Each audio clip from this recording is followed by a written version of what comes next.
మనతో పాటు సుమిత్రానంద్ గారు మాట్లాడదాం. నమస్తే అక్క. నమస్తే. ఏం చెప్తారు అక్క? అంటే మన ఎయిర్పోర్ట్ని కూడా వదలకుండా అరెస్టులు జరుగుతూ ఉన్నాయి బీఆర్ఎస్ నాయకుల మీద. పాడి కౌశిక్ రెడ్డి గారిని అరెస్ట్ చేయడం జరిగింది. అసలు ఈ అరెస్టుని ఎట్లా చూస్తారు? ఒక భ్రమల రేవంత్ రెడ్డి సర్కారు ఉంది. ప్రజలు తీవ్రంగా వ్యతిరేకిస్తున్నారు. ప్రజాక్షేత్రంలో వీళ్ళు పోయే ప్రశ్నే లేదు. ఎక్కడికి పోయినా మంత్రులను చూస్తలేరు, ఎమ్మెల్యేలను చూస్తలేరు, ప్రజలు ప్రశ్నిస్తూ ఉన్నారు. మరి ఆ ప్రశ్నించే ప్రజల వెనుక బీఆర్ఎస్ ఉంటే ఎట్లా? ప్రశ్నించే ప్రజలతో పాటు బీఆర్ఎస్ ఉంటే ఎట్లా? ఆ ప్రజలకు బీఆర్ఎస్ నాయకత్వం వహించి వెన్నుదన్నుగా నిలబడితే ఎట్లా? అటు రైతులకు వెన్నుదన్నుగా బీఆర్ఎస్ నిలబడితే ఎట్లా? ఇటు విద్యార్థులకు వెన్నుదన్నుగా బీఆర్ఎస్ నిలబడితే ఎట్లా? అటు నిరుద్యోగులు నిన్న చూసినాం ధర్నా ర్యాలీలు, వాళ్లకు వెన్నుదన్నుగా బీఆర్ఎస్ నిలబడితే ఎట్లా? బీఆర్ఎస్ను నిలువరించాలి, ఎక్కడికక్కడ అరెస్టులు చేయాలి, వాళ్ళను వాళ్ళు రక్షించుకునే పని పెట్టాలి. అదొకటి. కక్ష సాధింపు పాలన చెప్పిండు కదా స్పష్టంగా. ప్రతీకార పాలన తను చేస్తున్నది ప్రజాపాలన కాదని రేవంత్ రెడ్డి గారే స్వయంగా చెప్పిండ్రు. ప్రతీకార పాలన. నా లక్ష్యం ఇది, నేను బీఆర్ఎస్ని వడగొట్టాలి, నీ లక్ష్యం ఏంటో, నీ అనుకున్నది ఎవరో, ఎవరి కారణంగా ఎవరి సాయంతో నువ్వు ఇవాళ గద్దె మీద కూర్చున్నావో, ఏ సీమాంధ్ర పెట్టుబడిదారులు నిన్ను నిలబెట్టినో కూర్చోబెట్టినో తెలంగాణ సమాజానికి తెలుసు. మీరు అన్నట్టుగా వెనుక ఉండి, అంటే ఆపద ఉన్న వారికి వెనుకుంటే ప్రాబ్లం లేదు, కానీ వాళ్ళని ఆపద లేకుండా క్రియేట్ చేసి ముందలుండి నడిపిస్తూ ఉన్నారని చెప్పి మాట్లాడుతూ ఉన్నారు. మేము సృష్టించింది ఏం కాదు. ప్రజాక్షేత్రంలోకి వెళ్ళండి. మీరు కూడా మీకు తోచిన దగ్గరికి ఎక్కడికి వెళ్తారా? బస్తీలోకి వెళ్తారా, పల్లెలోకి వెళ్తారా, ఓ వీధిలోకి వెళ్తారా, రైతుల దగ్గరికి వెళ్తారా, విద్యార్థుల దగ్గరికి వెళ్తారా, నిరుద్యోగుల దగ్గరికి వెళ్తారా, ఏ వర్గాని దగ్గరికన్నా వెళ్ళండి. ప్రజల్లో మహిళల దగ్గరికి వెళ్తారా, విద్యార్థుల దగ్గరికి వెళ్తారా, ఏ వర్గాని దగ్గరికన్నా, ఏ మీడియానన్నా, రేవంత్ రెడ్డి గారి మీడియా వెళ్ళినా సరే ఉన్నాయి కదా ఆయనకు వెనుక తెలంగాణ ద్రోహులైనటువంటి ఛానళ్ళు, మీడియా, పచ్చ మీడియా వ్యవహారం నడుపుతాం, ఏది చేసినా బలిబలి అంటూ ఆయన ఇచ్చేస్తూ ఉంది కదా. అట్లాంటి మీడియా వెళ్ళినా స్పష్టమవుతుంది ప్రజలు ఎంత ఇవాళ అభద్రతతో ఉన్నారు. శాంతి భద్రతలు లేవు, ఏది కూడా లేదు.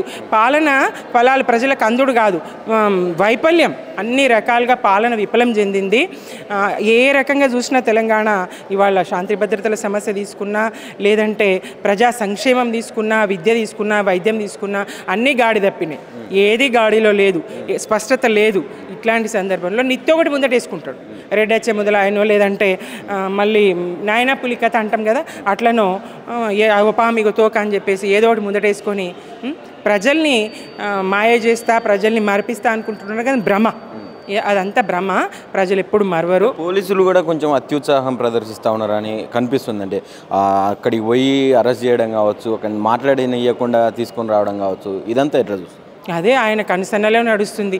శాంతి భద్రతలు సమస్యలు గాలి కొదిలేసిండ్రు, ప్రజల రక్షణ వ్యవస్థను గాలి కొదిలేసిండ్రు.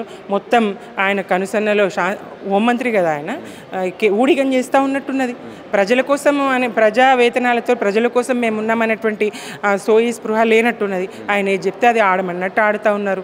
చెప్పారు, పింక్ బుక్ మేము పెట్టేస్తూ ఉన్నాం, ఎవరేంటో మేము చూస్తూ ఉన్నామని మా కార్యనిర్వాహక అధ్యక్షులు కేటీఆర్ గారు చెప్పిండ్రు.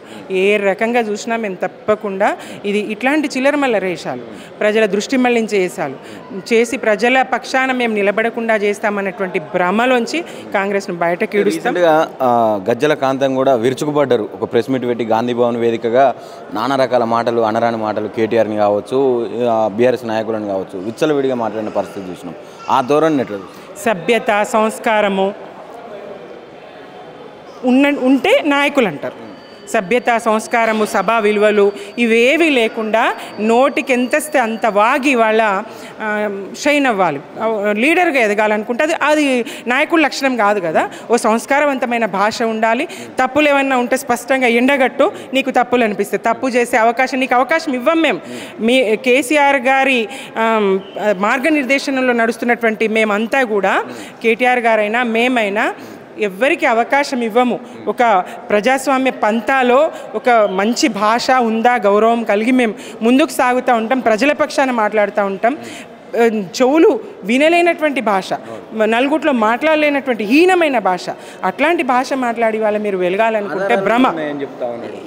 ఏం చెప్పని అది భాషనా, అది వేదికనా? ఎక్కడి ఆధారాలు చూపి ముందర పెట్టు. ఎందుకు భాష ఈ నీచమైన భాష మాట్లాడుతున్నావు, ఒర్రి వెలగాలనుకుంటున్నావు లేదా తప్పించుకోవాలనుకుంటున్నావు అంటే అక్కడ స్పష్టమవుతా ఉంది. ఆధారాలు నీ దగ్గర ఉంటే పద్ధతిగా మాట్లాడతావు, ఆధారాలు నీ దగ్గర ఉంటే మీడియా ముందుకు వచ్చి స్పష్టంగా వివరిస్తావు. నువ్వు ఏది లేదు కాబట్టి గాయ చేసి గతర చేసి అవతల వాడాలని దృష్టి మళ్ళాలనే కదా ఇది.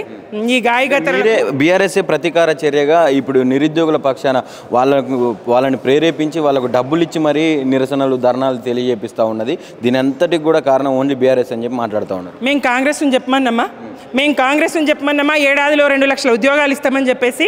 ఏది వాళ్ళకి ఎందుకు ఆశ పెట్టిండ్రు నిరుద్యోగులకు? ఎందుకు రాహుల్ గాంధీని అశోక్ నగర్కు తీసుకుపోయినరు? ఎందుకు 2 లక్షల ఉద్యోగాలు ఏడాది కాలంలో భర్తీ చేస్తాము మేము, ఏది డైరీ ఇస్తాము, క్యాలెండర్, జాబ్ క్యాలెండర్ ఇస్తామని చెప్పి ఎవరు చెప్పమన్నారు మిమ్మల్ని? అలవి కాని హామీలు లేదంటే మీ చేత కాని హామీలు ఎందుకు ఇచ్చిండ్రు? మీరెంత చేయగలరు? మీ సమర్థత ఎంత? మీ నాయకత్వ పటిమ ఎంత? మిమ్మల్ని మీరు గుర్తెరగకుండా అధికారమే పరమావధిగా ఎందుకు అబద్ధాలు ఆడిండ్రు? అబద్ధాల పునాదుల మీద ఎందుకు గద మీద కూర్చున్నారు? మీరు చేసిన తప్పిదానికి మీరు బీఆర్ఎస్ వాళ్ళు ఇచ్చినటువంటి నోటిఫికేషన్లకు వాళ్ళు నియామక పత్రాలు ఇచ్చి మాయని చెప్పుకుంటారు అని చెప్పి మీరు మాట్లాడుతూ ఉన్నారు. వాళ్ళేమో 100% ఇది ఈ 60,000 ఉద్యోగాలు ఇచ్చింది కేవలం కాంగ్రెస్ పార్టీ, దీన్ని కూడా రాజకీయం చేస్తూ ఉన్నది బీఆర్ఎస్ పార్టీ అని చెప్పి వాళ్ళు చెప్తా ఉన్నారు. ఏం చెప్తారు? ఏ షరతుకైనా సిద్ధం. 60,000 ఉద్యోగాల నోటిఫికేషన్లు వాళ్ళే కాంగ్రెస్ ఇచ్చి వాళ్ళే రాత పరీక్షలు పెట్టి వాళ్ళే పేపర్ కరెక్షన్స్ ఇతరాత అన్నీ చేసి ఈ 60,000 ఉద్యోగాలు ఇచ్చి ఉంటే దేనికైనా సిద్ధమే. తప్పుకుంటా అని చెప్పింది కదా, రాజకీయాల నుంచి తప్పుకుంటామని మా అగ్రనేతలు చెప్పిండ్రు కదా. మరి ఆ సవాలు స్వీకరించే ధైర్యం లేదు కదా. అశోక్ సార్ లాంటి వాళ్ళని కూడా వాళ్ళకు పైసలు ఇచ్చి బీఆర్ఎస్ ముసుగులో నడిపిస్తూ ఉన్నారు వాళ్ళని అని చెప్తా ఉన్నారు. వాళ్ళు మాట్లాడితే కూడా నిరుద్యోగులతో చెప్పుల దండ లేపిస్తామని చెప్పి మాట్లాడిన పరిస్థితి కనిపిస్తూ ఉన్నది కాంగ్రెస్ వాళ్ళు. ఏం చెప్తారు? ఆ అశోక్ గారు, ఆ రియాజ్ గారు ఇప్పుడు మాట్లాడతలేరు కదా. బీఆర్ఎస్ హయాంలోనే టీఎస్పీఎస్సీ ఎదుట ధర్నాలు చేసిన వాళ్ళు కదా. మా ప్రభుత్వం అధికారంలో ఉన్నప్పుడు టీఎస్పీఎస్సీ ఎదుట ధర్నాలు చేసినటువంటి చరిత్ర అశోక్ గారికి ఉన్నది. అరెస్ట్ అయిన చరిత్ర అశోక్ గారికి ఉన్నది. వాళ్ళు నిరుద్యోగుల పక్షాన ఉన్నారు, మా పక్షాన కాదు. మరి అప్పుడు మీరే ఎగేసి పంపించారా వాళ్ళను? బీఆర్ఎస్ ప్రభుత్వం మీదకి ఈ అశోక్ గారిని కానీ రియాజ్ గారిని కానీ మీరే ఎగేసి పంపించిండ్రా? ఇవాళ ఆయనకు ఇచ్చిండ్రు ఒక పదవి, మరి అశోక్ గారికి అయితే ఏం లేదు. ఆయన ఇంకా నిరుద్యోగుల పక్షాన్నే ఉన్నారు నాటి నుంచి నేటి వరకు. మరి వీళ్ళు ఏం హామీ ఇచ్చి ఏం చేసిండ్రా? లేదంటే చిత్తశుద్ధిగా నిజాయితీతో నిరుద్యోగుల పక్షాన అశోక్ గారు ఉన్నారు? నాకైతే తెలియదు. కానీ నాటి నుంచి నిరుద్యోగుల పక్షాన నిలబడ్డ వ్యక్తి అశోక్ గారు. ఏం చెప్పాలనుకుంటున్నావు ఒక ఫైనల్గా? ఈ అరెస్టులు కావచ్చు, ఇటు వీళ్ళు ఎవరు ధర్నాలు చేసినా కూడా దాని వెనక బీఆర్ఎస్ ఉందని చెప్పడం కావచ్చు, వీటన్నిటిని ఏం చెప్తారండి కాంగ్రెస్కి? బీఆర్ఎస్ను ఎప్పుడు నిరంతరం సమస్యల్లో ఉంచితే ప్రజల పక్షాన నిలబడేదనేటువంటి భ్రమ ఏదైతే ఉన్నదో అది పోగొట్టుకోండి మీరు. కాంగ్రెస్ ప్రభుత్వం ఆ భ్రమలోంచి బయటకు రావాలి. వాస్తవ ప్రపంచంలో ఉండండి. ప్రజలందరూ వచ్చిన ముందుకు ఇవాళ చట్టాల మీద కోర్టుల మీద విశ్వసనీయత లేకుండా ఇట్లా అక్రమ అరెస్టులు చేస్తే, సమయంలో అరెస్టు చేస్తే, శని ఆదివారాల్లో అరెస్టు చేస్తే ప్రజా కోర్టులు ఉన్నాయి. ప్రజలు కూడా మీరు వెళ్ళాలి, ప్రజాక్షేత్రంలోకే వెళ్ళాలి. మమ్మల్ని వాళ్ళ కోర్టు పరిధిలోకి అరెస్టు చేస్తే మీరు మాత్రం ప్రజా కోర్టులోకి వెళ్ళాలి. ప్రజలు అనేక ఎన్నికలు ఉన్నాయి ముందర, తీర్పు చెప్తారు, మొట్టికాయలు వేస్తారు, శిక్షిస్తారు కాంగ్రెస్ని.